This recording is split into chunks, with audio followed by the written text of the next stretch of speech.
The Pope has been on Twitter for 8 days, and he's already beating the pants off of Justin Bieber in retweets.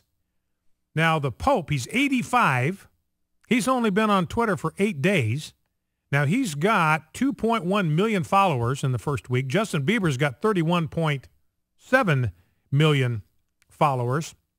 But again, that can be monkeyed with. Some of those statistics about number of Twitter followers are pretty contrived.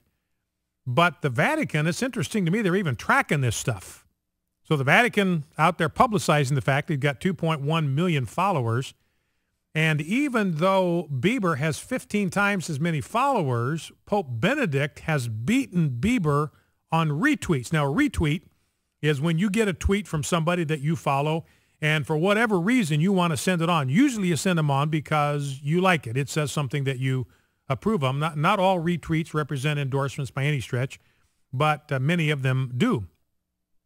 And it said here that 50% of the Pope's followers retweeted his first tweet, while only 0.7% of Bieber's followers had retweeted one of the singer's most popular tweets on September 26th. So that is potentially good news. And you know what it indicates to me?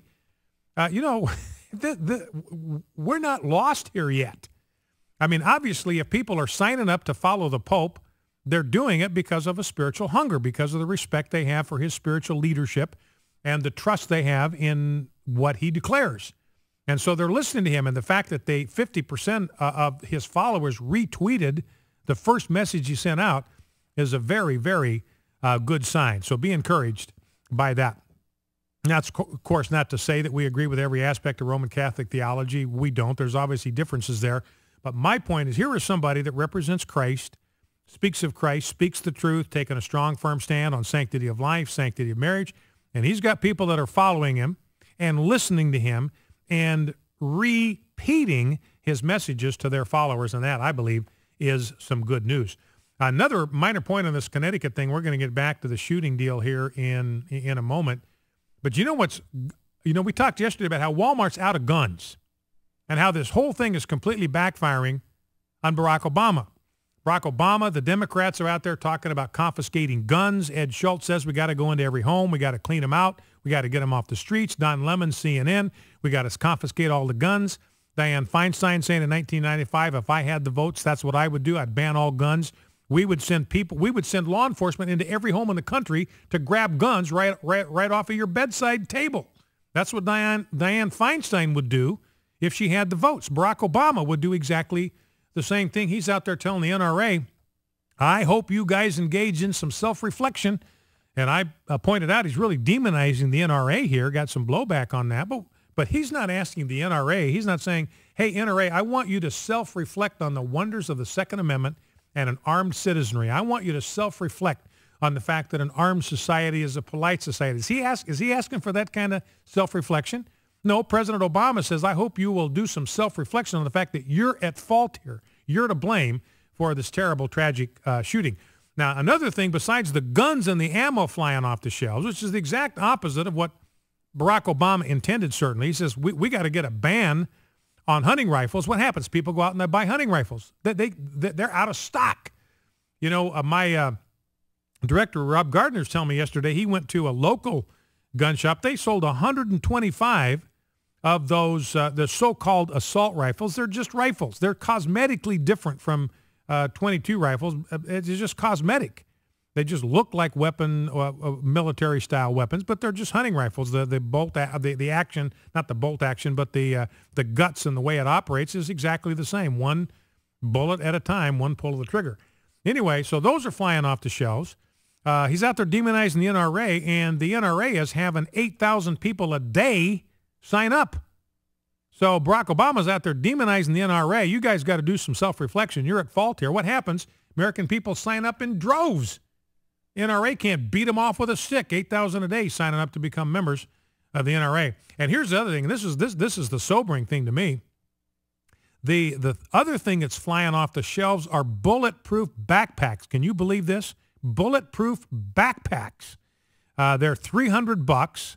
They're made by a Utah company called Amendment 2.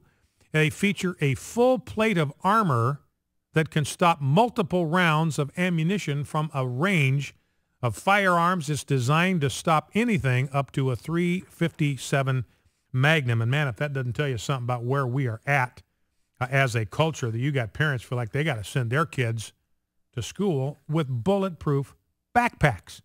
And all this, I believe, in part, I'm not saying is exclusively the case, but part because we have driven God out of the public square. We've told God in our schools, we don't want you around. We don't want anybody praying to you over the intercom. We don't want teachers praying before class starts. We don't want your Bible being read in our classrooms. We don't want your 10 Commandments on the walls of our classrooms. We don't want anybody talking about God at graduation. We don't want anybody praying to God at graduation. We don't want anybody singing songs to you at Christmas time. And so we have driven God from our school system. We've told him, you're not wanted here. We don't want your we don't want your presence. And realize with God's presence comes his protection. If you say, God, we don't want your presence here, and he leaves because he's a gentleman, then he takes his protection with him. And we leave our children absolutely vulnerable to the kind of violence that we saw in Connecticut. Now, here's a couple of clips from CNN. This is Ashley Banfield. It's interesting to me that these mainstream media outlets are repeating what I say and attacking me and demonizing me, and not one of them has called me to ask me to come on and elaborate on what I said or defend what I said. They just attack me and then bring other people in to say all kinds of nasty things about me. Now, this Ashley Banfield, this is CNN we're going to play here from yesterday. She begins by playing a video clip of Mike Huckabee, who said basically the same thing that I said. Here's what Mike Huckabee said. We ask why there is violence in our schools, but we've systematically removed God from our schools. Should we be so surprised that schools would become a place of carnage? Maybe we ought to let him in on the front end, and we wouldn't have to call him to show up when it's all said and done at the back end. Same exact thing that I've been saying. So she plays this video clip of Mike Huckabee, and then she brings on a guest by the name of Rabbi Shmuley Boteach. Now, I'm familiar with this guy, and some of the stuff he said is actually pretty good. But I want you to listen to this first clip, because what this rabbi does, and we'll take calls on this, 888-589-8840, 888-589-8840, your reaction to what Mike Huckabee said, what I said, your reaction to what you're about to hear the rabbi say, and your reaction to what the rabbi says about me. Now, listen to whom the rabbi blames for the shooting in Connecticut. We've had everything in the world blamed. Everybody but the shooter. Everybody but the shooter's been blamed for this. I got a story out here today. The drugs are being blamed. His medication is psychotropic drugs. That's what's at fault. Or his psychiatrist let him down, or it was his mom's fault, or you name it. Everybody is blaming everybody but the guy that pulled the trigger. Now, this is the first time I've ever heard anybody attach blame to the individual that this rabbi does. Let's listen. I find it so interesting that theologically we always want to let God off the hook, that it's not God. God should not have protected these children. We are the ones who removed God. On the contrary, God is all-powerful. Where is he when these tragedies happen? I actually believe in a theology of defiance. We have to make demands of God. He expects us to protect life. He has to protect life. He expects us to safeguard the innocence of children. He has to safeguard the innocence of children. No doubt he's bound by the same rules and laws that he gives us. But this whole thing that tragedy results from sin, American sin, we heard this after 9/11, that because of homosexuality or abortion, so God allowed Osama bin Laden to attack us. We heard religious leaders say that. But come on, these are 20 innocent kids. For God's sake, leave them alone. And that's it, for God's sake. When I read about your book, I'm looking forward to it coming out, because when I read about it, the fact that you believe that we should be holding God accountable, I had to read, I did a double take. I thought, what do you mean, Rabbi? Well, you're questioning God? Are we supposed to be questioning God? How can we question God? We're not brought up to question God, and you're saying we need to. Isn't that amazing that we've lost that theological tradition of challenging God? On the contrary, the single greatest act of faith is to challenge God and make demands of God. So that's Rabbi Shmuley Boteach saying this is all God's fault. The reason these kids were cut down in cold blood is because God did not do his job. He has what he refers to as a theology of defiance. Now, he says God is all-powerful. Where is he when these tragedies happen? Now, I've got an explanation for that. I've offered an explanation for that. Where is he? Well, he's not around because we made him go away. We told him to leave. We told him you're not wanted here. And God's going to honor free will. He, in the end, is going to give us what we want. You know, C.S. Lewis said the last words that are ever spoken are, thy will be done. Either we say it to God or God says it to us. So God says, thy will be done. You don't want me around. You don't want my presence. Then I'll leave.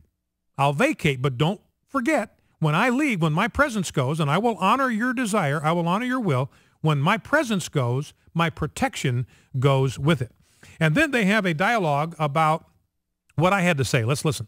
And that's why I want to bring up, when you say the partnership with God, I want to bring up Brian Fisher. Brian Fisher, with the American Family Association, said these words, and I'm going to quote him word for word, and you may have to read it twice. You know the question's going to come up, where was God? I thought God cared about the little children. God protected the little children. Where was God when all this went down? And here's the bottom line. God is not going to go where he's not wanted. We've kicked God out of our public school system. And I think God would say to us, hey, I'll be glad to protect your children, but you got to invite me back into your world first. I'm not going to go where I'm not wanted. I am a gentleman. God is a gentleman and thus will not save 20 children until we invite him back into the public school system. How can people get away with this kind of thing? Well, because we allow them to. The fact is that is the ultimate statement of heresy. This is not a religious man. This is a man who's the head of the American Family Association. Well, just because someone claims to be religious doesn't mean they are. Let's be clear. Not only is he wrong that we kick God out of our lives, the United States, the American people, are the most righteous people in the world. So that is Shmuley Boteach, 888-589-8840 for you to weigh in on this. Rabbi Shmuley Boteach saying this is all God's fault. He says that my statement that we've driven God from our schools is heresy. I am not a religious man, and we are the most righteous people in the world. Focal Point AFR Talk.